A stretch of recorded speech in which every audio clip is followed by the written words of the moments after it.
Welcome back to Inside Politics. Our guest today is Dr. John Vital, Middle Tennessee State University, political science professor there. He's also written a book about the Declaration of Independence. Dr. Vital, 245 years after the Declaration of Independence was declared, what is the status of our country's freedoms after a year of pandemic, economic crisis, and racial unrest?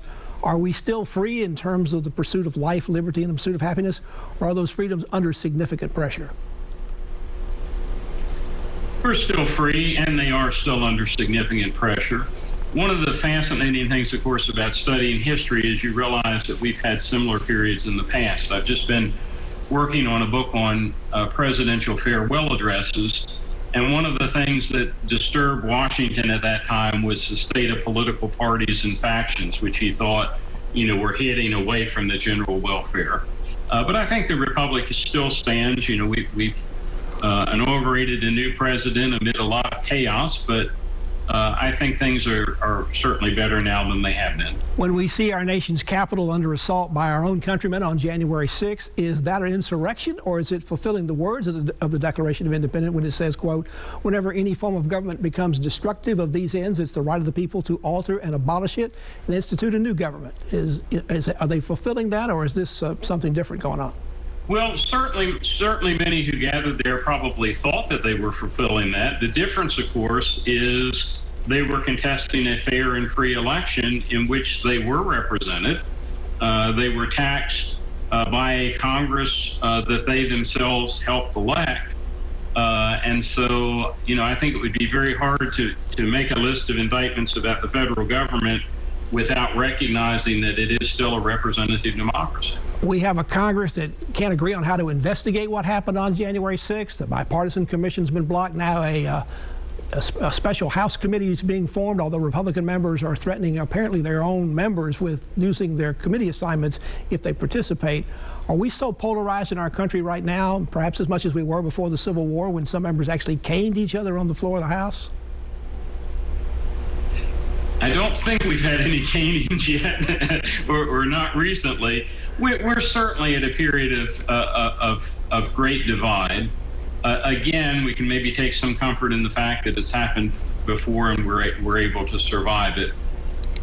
Time tends to heal these kind of things, and hopefully it will continue to do so. It would appear technology presents real challenges to our freedoms that are unique, particularly compared to colonial times. Technology allows us to live in our own bubbles of reality, even with our own set of facts and even our own set of conspiracy theories about politics and government.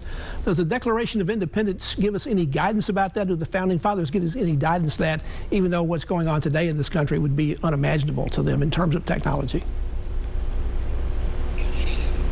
Well, of course, the Declaration, in a sense, is a kind, depending on whether you were in America or whether you were Britain, it was either a great act of patriotism or it was an act of treason. And so even in their day, people filtered what they got through their own experience and their own perceptions. But I would certainly encourage anybody who's watching or listening to us today, to go to multiple news sources. I'm particularly wary of, I've seen so many things on the net, and I'll say, I can't believe this, and I do a little research, and it's like, no, it's a good thing I didn't believe it because it wasn't true. Somewhat off this topic of the Declaration of Independence, former President Donald Trump now sees his business organization under a cloud with tax fraud and conspiracy indictments being issued against his company. His longtime CFO has been taken into custody. He is pleading not guilty, but what impact might these have on the Trump business? Business is not my forte, and so I don't know. I mean, it obviously can't be good.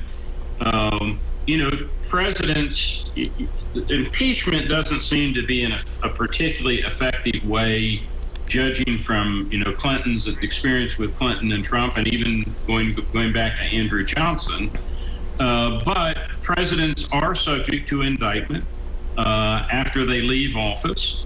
And I, simply am not in a position to know whether there's evidence substantial enough to indict and convict him or not. The Trump empire is used to dealing with lawsuits and investigations, but mostly those have been civil matters. These are criminal charges. That's right. Mr. Trump himself has not been charged, but could that change? Perhaps it appears that some of the people that are involved under these charges may be being pushed by prosecutors to turn and testify against Mr. Trump. I think that's the central danger to him right now, is that the current indictments are really aiming to for a bigger fish. Back to the Declaration of Independence. We are now just 5 years from that document being 250 years old, along with the country. Is this document still relevant today in today's politics and today's country?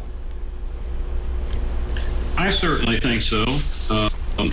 I read a very fascinating article just this morning of a friend of mine at Yeshiva University who says that it's time, one of the books, encyclopedias that I wrote was on the Liberty Bell.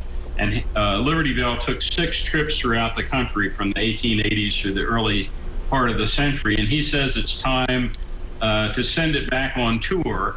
I have some reservations about that, because last time it happened, the crack expanded, and we're in a time of even greater terrorism now probably than then. But yes. As I close out the show, and this may be our last question, when I was a young TV reporter back in 1976, the United States and Declaration of Independence celebrated its bicentennial.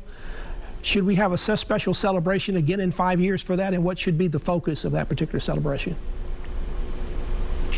I definitely think that we should. As I told you earlier, my wife and I were actually married the weekend before. We wanted to get married on the bicentennial, but everybody was headed out to other events. But I think it's a time of renewal.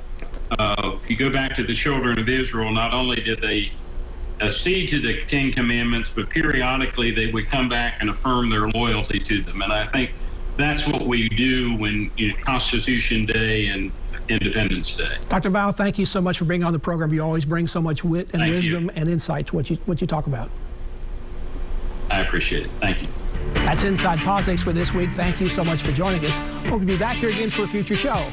Getting the politics in the meantime, go to the Southside website. You'll find my Capital View commentary there. There's a new commentary posted every Friday afternoon. Enjoy the rest of your weekend, and we'll see you here next time. Goodbye.